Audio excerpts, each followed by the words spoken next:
আসসালামু আলাইকুম। একটি রুমের রং করার জন্য সম্পূর্ণ প্রসেস। সর্বপ্রথম আপনাকে 120 নাম্বার চিকনদানা দিয়ে রুমটি ঘষে নিতে হবে। এরপরে আপনি রংগুলো সুন্দরভাবে পানি দিয়ে মিক্সার করে নেবেন, যাতে পাতলাও না হয় ঘনও না হয়, সমানভাবে করে নেবেন।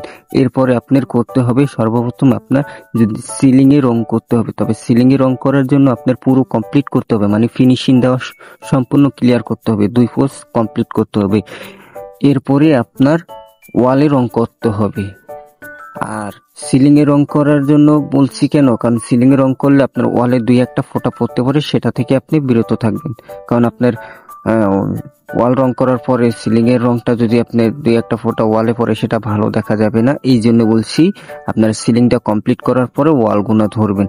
ওয়ালগুনা প্রথম কোট দেওয়ার জন্য আপনারা দ্বিতীয় কোটের জন্য আপনারা 8 ঘন্টা সময় নেবেন।